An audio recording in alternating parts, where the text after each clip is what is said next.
So this time around, we want to continue with our connection to Mongo, and we also want to set up our data models. So we're back in the main.go file inside the logger service inside cmd/API.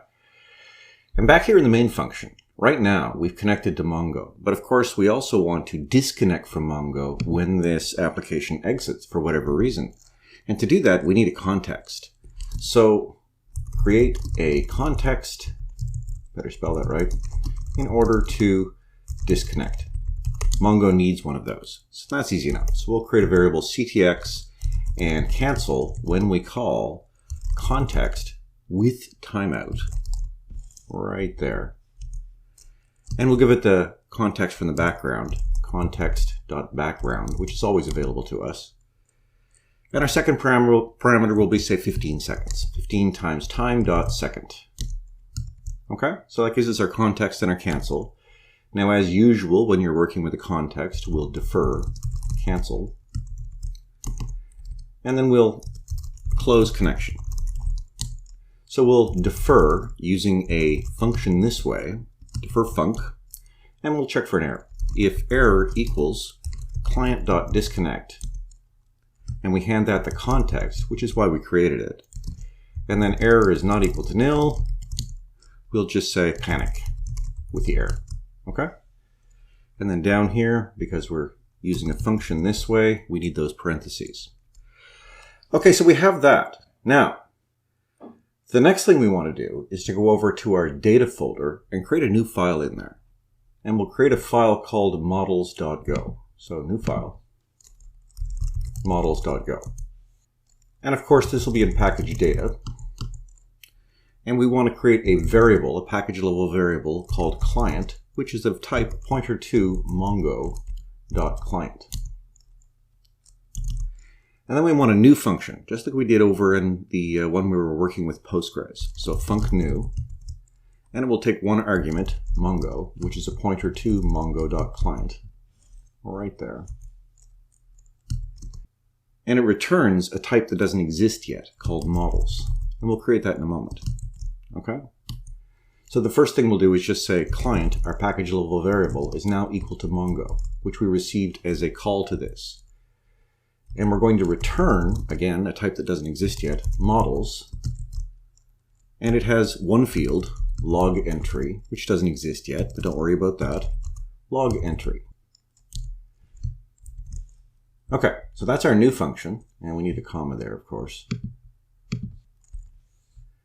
Now, let's set up our type models, which will just be a struct, and it will have one entry, log entry, of type log entry, which doesn't exist yet, but it will in just a moment.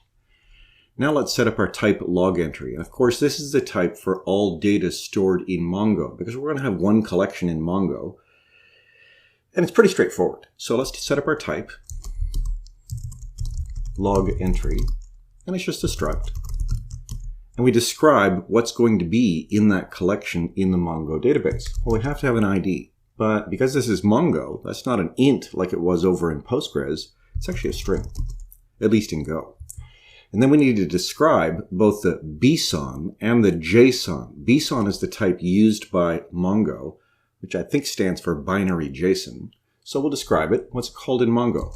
BSON. We use the same syntax as we did for JSON. It's underscore ID, and we'll put a comma there and omit it when it's empty, okay? And then we close our double quotes. And then in JSON, this will be called ID, comma, omit empty. Notice that one has an underscore before it, one ID does, and the other one does not. So make sure you get that right. And close our double quotes. So that's our first field. The next one is name, and that's also a string. And in BSON, I'll call that name. And in JSON, I'll call that name as well. The third thing we want to store in that collection is just called data. And again, it's a string. And in BSON, I'll call that data. And in JSON, I'll call it data. And then we want the standard created at, which is of time.time. And in BSON, I'll call that created underscore at, and in JSON, I'll call it created underscore at. Then I'll just duplicate this line and change this one to updated at. And this becomes updated, and this becomes updated. Okay, so there's our package level variable client, our new function, our models struct or type, and our log entry type. Now we need to create a few functions that will allow us to interact with the database as necessary. So we'll make this very simple. We'll create a function with a receiver of L pointer to log entry, and I'll call this one insert. This will insert a document into the database, into the collection as they call it in Mongo. And the parameter will be entry of type log entry, and it potentially returns an error. Okay, so how do we interact with Mongo?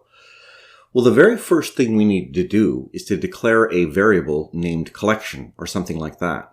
And effectively that points to one of the entries or one of the collections, you can think of them as tables if you wish, in the Mongo database. And if it doesn't exist, it will actually be created. So I'll declare a variable, collection, and I'll use the assignment operator.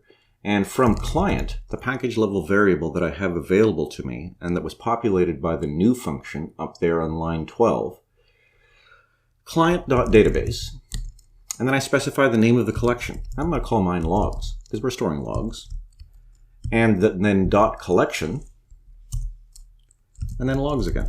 Okay, so that gives me something I can work with now.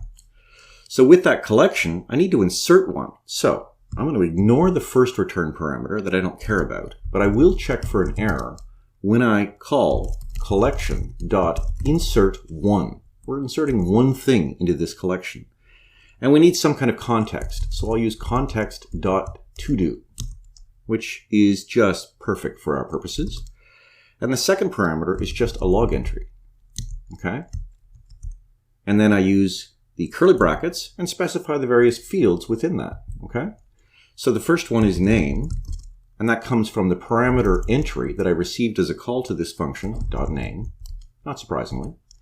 And then we have data, and again, that comes from entry.data. And then I have created at, which can just be time.now. Try that again. Created at, which could just be time.now. And then updated at, which is exactly the same thing, time.now.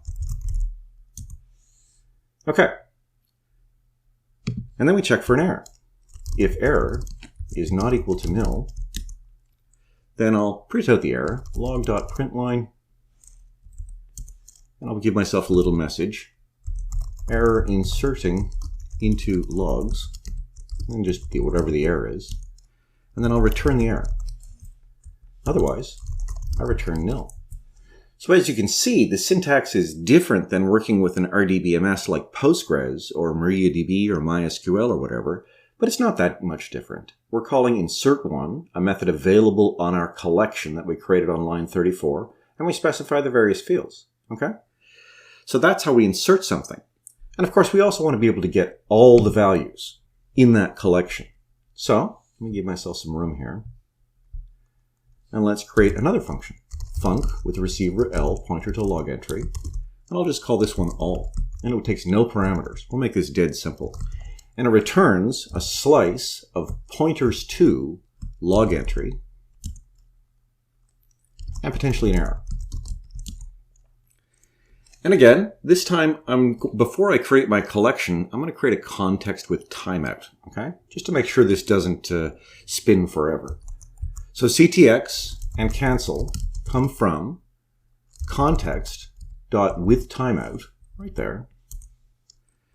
And I'll use context background again, context.background. And my second parameter is 15 seconds, 15 times time.second.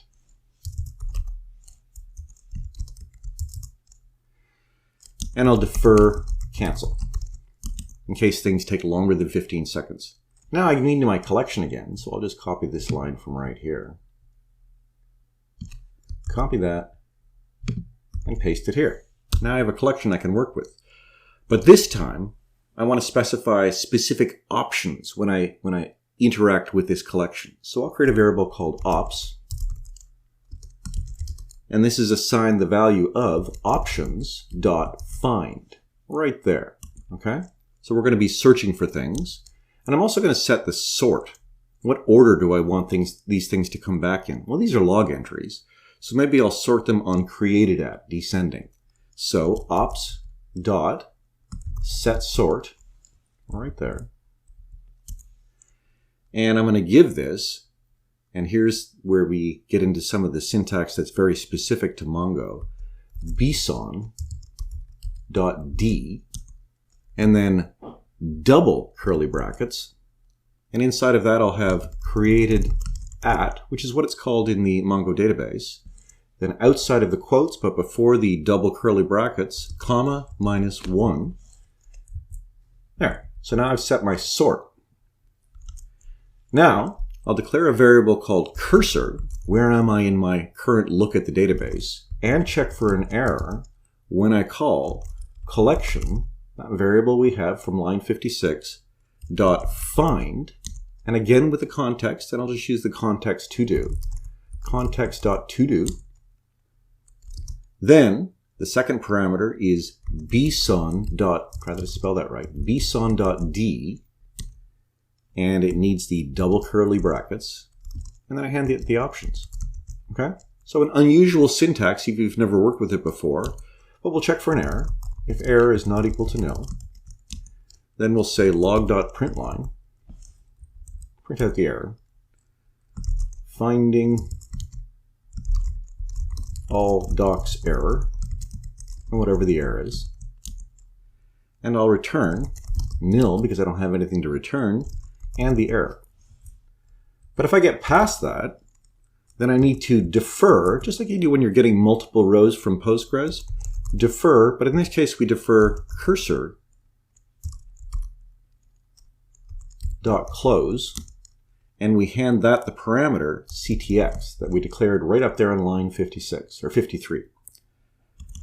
Now we need to create a variable that we can store our results in because we can't deal with raw data from Mongo. So I'll declare a variable logs, and it's a slice of pointers to log entry. Okay? Now we just need to populate that, and we do that by saying for cursor.next, and it requires a parameter. CTX is fine. Don't take more than 15 seconds. And inside of here, we just create individual log entry items and put them in that slice logs that we declared right there on line 68. So we'll declare a variable. The current item is named item. It's of type log entry. So now we have something to store our value in our current iteration through the cursor. And we say error is assigned the value of, and we call cursor.decode. Decode this, and decode it into item. And we check for an error. If error is not equal to nil, then I'll say log.println error decoding log into slice plus whatever the error is, and I'll return nil on the error. But if we don't have an error, just say else. Logs equals append. We append to the logs slice our current item. Well, we want it to be a pointer, so we'll make a reference to the item.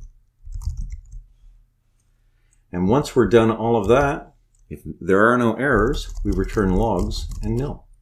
Okay? So now we have two database operations we can use. The one we'll be using immediately is insert. All we care about right now with the Logger microservice is just putting values into the collection. And the second one we'll be using later on in the course, and that's getting all entries from it. Now we also want to be able to get an individual item from the database by its ID. And we also want to be able to do things like update a record and possibly to delete the entire collection and just empty it. So let's say, okay, I'm all finished looking at these log files, delete them. Well, the easiest way to do that in Mongo is not to say delete everything from a table. We just drop the collection, which is Mongo's version of a table. And the next time we go to insert something into that collection, if it doesn't exist, it's created. But this lecture is getting a little bit long, so let's stop right now, and in the next lecture, we'll start writing a few more of our methods to interact with the Mongo database. Okay?